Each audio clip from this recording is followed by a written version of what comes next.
What's up, everybody? How you guys doing? Deck here, and wow, I can't believe this has actually happened right here. So we're about to react to Star Wars Theory. Disney admits the Acolyte sucked. LOL. Now I done a lot of videos on the Acolyte, like review videos, but also I did reveal how the Acolyte kind of like failed Disney a little bit.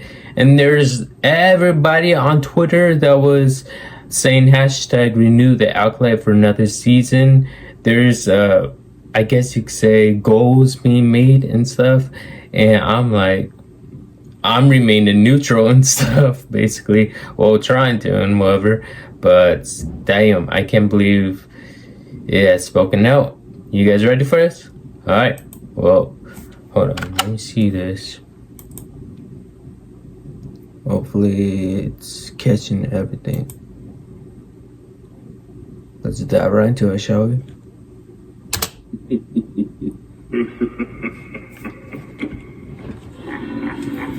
Oh, this is beautiful. Everything is proceeding as I had foreseen. After they call us racists and sexists and every there is phobe in the book because we didn't like their...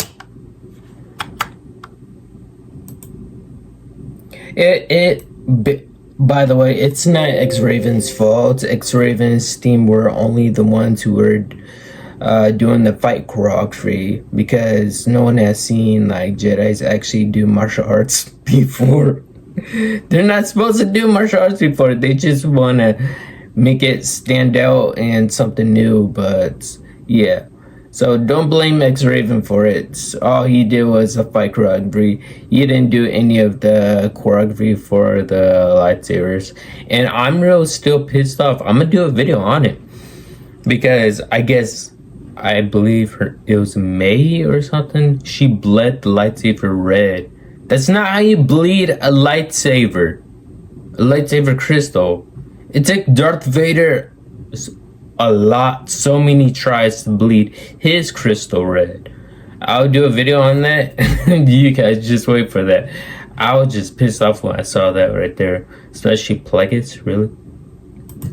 absolute garbage and every there is phobe in the book because we didn't like their absolute garbage show that shat all over the legacy of Star Wars and what George Lucas created. The truth finally comes to bite them in their ass. TheorySabers.com. Disney executive reveals why The Acolyte was canceled after just one season. You're not going to believe this, and the sweet justice for all of us who went under the berating attack from not just Amanda Stenberg and Leslie Headland and all of her cronies, but also the insane, intolerant fans who did not let any single one of us have a goddamn opinion, and me being the poster boy of that, simply because we did not like a show and because it was supposed to be Star Wars and it really wasn't. Disney executive reveals why The Acolyte was canceled after one season. Cliff notes, it wasn't where we needed it to be given the cost.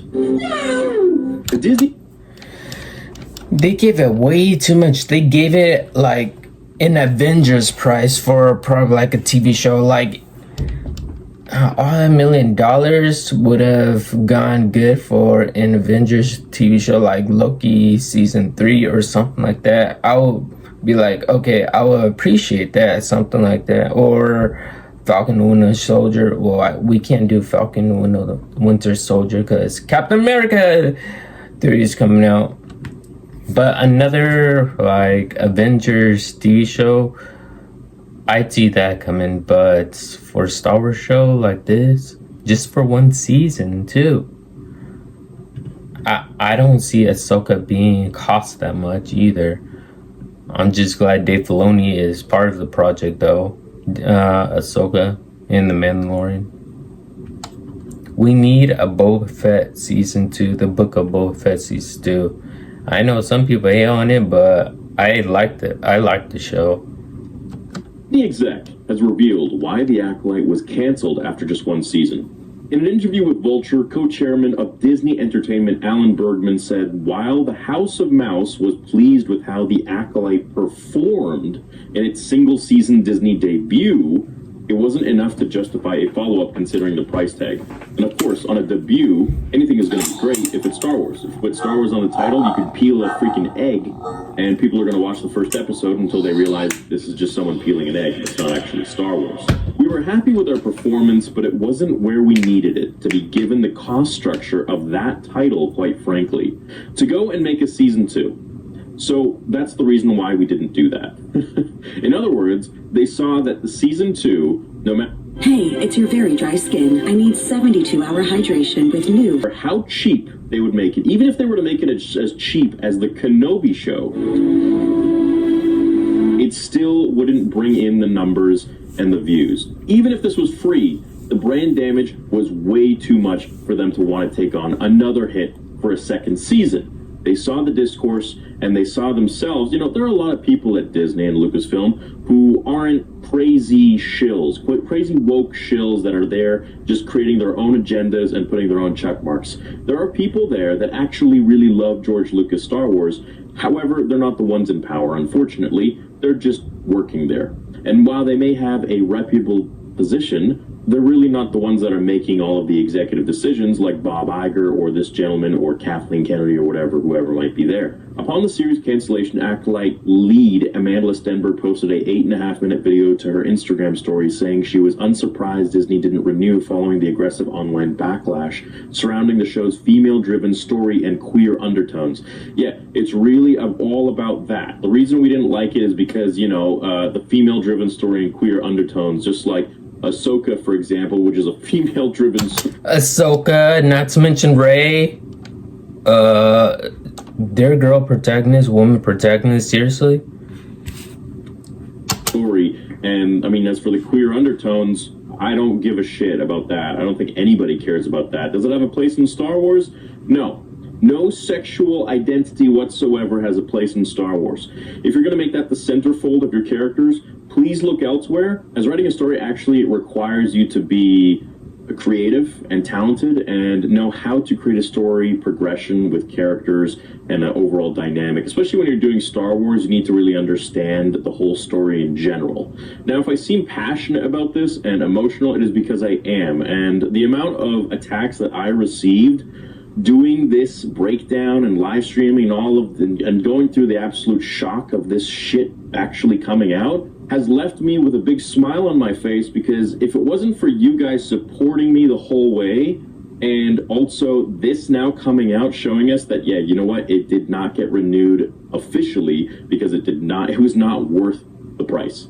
Now, they could have gone ahead and made this, $50 million production, which would have been just $40 million less than the Kenobi show. I'd be happy about that. Just $40 million that less makes sense than what the $90-something million Kenobi show was. And this still isn't worth it to them. Think about that.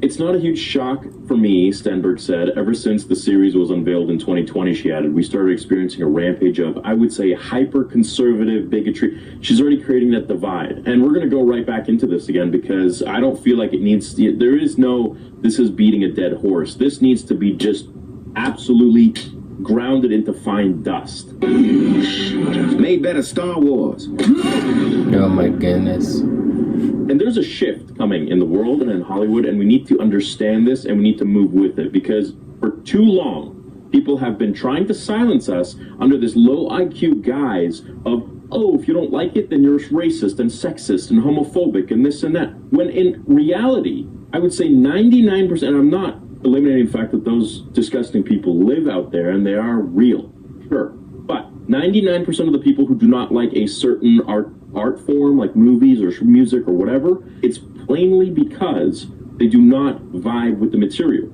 And in Star Wars' case, if you don't feel like a project is really akin to what George created, not on that same plane, oh my goodness, then it is simply because it's a poorly written show. It has nothing to do with any of the semantics of this bullshit and that bullshit of the bigotry and vitriol and prejudice and hyper-conservative. Do you think all liberals love The Acolyte? No. This is a political marketing ploy to brainwash people who are weak-minded to think it's us versus them. No, it is one. We are one. It is Star Wars fans. Star Wars fans just want good Star Wars. Stop turning Star Wars into a goddamn political bullshit fight, okay? Us versus a massive big entity, corporation, whatever it might be. The Rebels versus the Empire. And so we, at the end of the day, just want good Star Wars. We want to feel that magic. We want to feel the Force from a galaxy far, far away. We don't need this garbage shit to be written and thrown in our face and then say, if you don't like it, then you must be racist. Piss off with that. Disney's latest series from a galaxy far, far away, Skeleton Crew, has already seen growth, according to Bergman. Think about this, guys. Here you go. Here's another bit of information I didn't even know we would get. Skeleton Crew is doing better. You know, I never really got into the Skeleton Crew that much. I heard good reviews on it, but I kind of got the vibe. No, I'm just going to keep my opinions to myself. Yeah.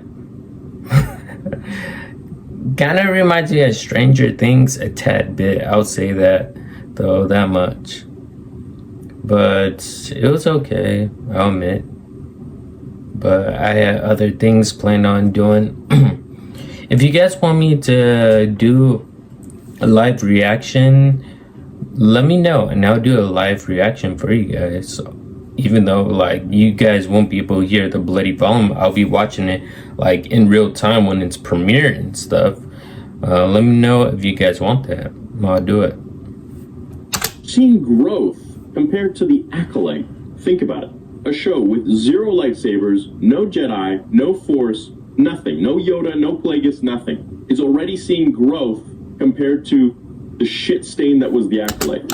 I believe they want a Skeleton Crew season 2. They may end up getting it. It's a possibility, a small one though. And I mean, fans are vindictive at this point that you're getting the Solo, if you're getting the Last Jedi effect. What happened with Solo? Solo bombed not because it was particularly horrible. It bombed because of the Last Jedi and people were scorned. And so the same would happen with Skeleton Crew. However, from the Acolyte, people are giving it a chance. They're like, you know what? It's a kid's show. It's not really a big deal. Whatever. No harm done. At least not yet.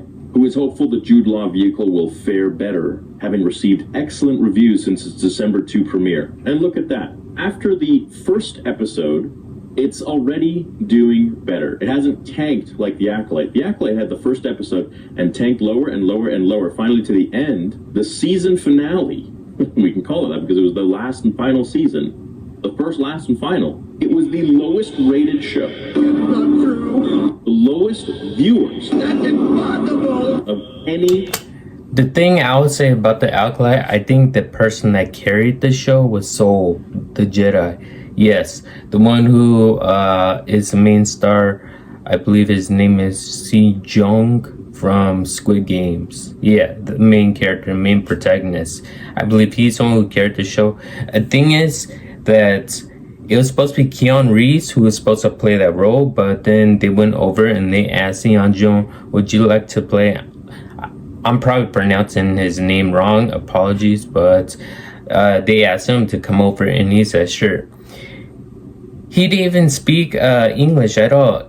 It was hard for him. He had to have a dialogue coach and English coach to actually learn English, learn this English script and stuff so he could carry it. He was the one who was only like the most badass person that carried the whole show.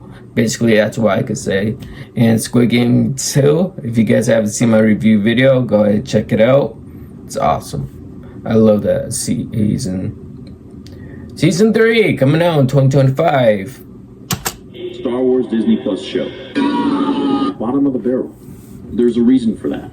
Although Light on Specifics, Bergman went on to tease second seasons for Andor, Ahsoka, and a number of other Star Wars shows that are still under consideration. In terms of what's coming up, we have Andor Season 2, which is, I heard, $600 million, and we're going to get into that in another video, which we're really excited about. It is excellent. I've watched all the episodes, and it's a fantastic season. He's already watched all of them, already ready to go. And then we have Ahsoka Season 2, which Dave Filoni is leading, Bergman said, and then we're looking at a number of additional series that are in development. Oh, interesting. So we'll see what we decide. probably the Mandalorian they're mentioning. Do, as I said earlier, they have to be great. You're damn right they have to be great. And it's really...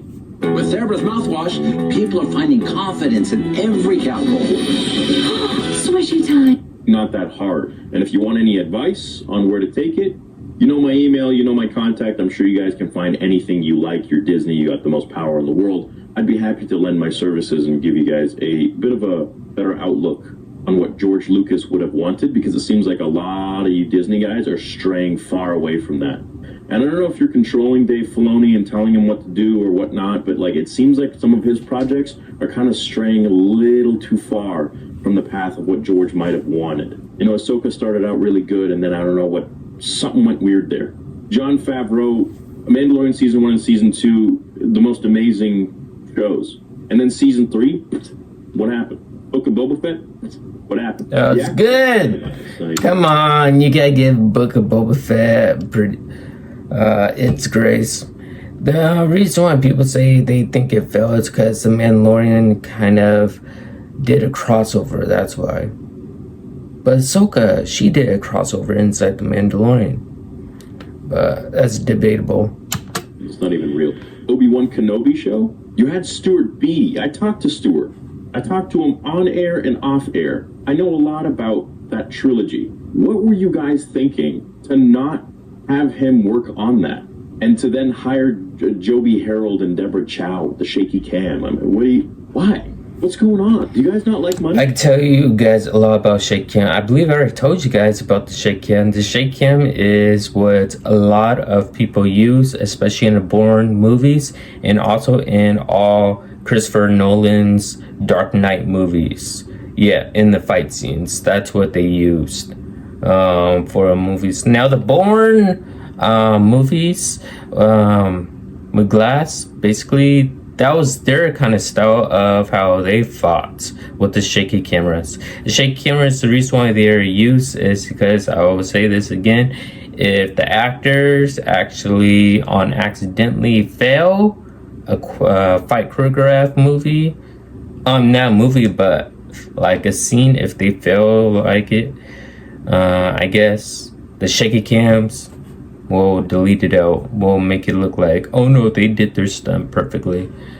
But yeah, that's why they have shaky cams there, to hide the actors' mistakes. Yep. Spoiler alert. Because we want good Star Wars, and it seems like you guys just don't know what to do with it. 10,000, all in advance. 10,000? I think, you know, you need to really just evaluate better at the end of the day. I don't think it's very difficult, and I don't think you guys don't know how to do it. I think you do, but just stop making the wrong decision. It's that simple. And as for them looking at a number of additional series that are in development, that's interesting. Some more shows, I see. I mean, we have the Dave Filoni movie, like you said, but we haven't heard anything about any other shows. Well, Lando, like Rogue Squadron or something like that, but I think beyond that, who knows? I'm very happy that this came out and this information was, you know, we needed an official statement, and we finally got that. And it just goes to show at the end of the day, it's not hard to create good Star Wars, because they've done it before. Disney has done it before. They did Rogue One, which was fine. They did Mando 1 and 2, which was great. Amazing. Mando 1 and 2 was really, really fun. I really liked it. The sequel trilogy, I mean, complete and utter shit.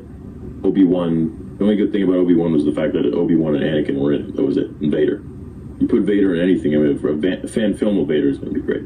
Anyways, I hope you guys enjoyed this video. Let me know what you think about the Acolyte not getting renewed for a second season. Let me know what you think about all the allegations regarding people calling us racist, sexist, bigots if we didn't like the Acolyte. And I hope you guys are excited for Vader Episode 2, because soon enough I'll be able to say it's going to be coming out this year, which will be 2025. The most ambitious, expensive Vader fan film, Star Wars fan film to date that I know of, at over $1 million, is going to be coming to you guys this year. Well, at least half of it. Or the second of 3 parts. And then the third will be 2026. Thanks so much for your support. Epically awesome.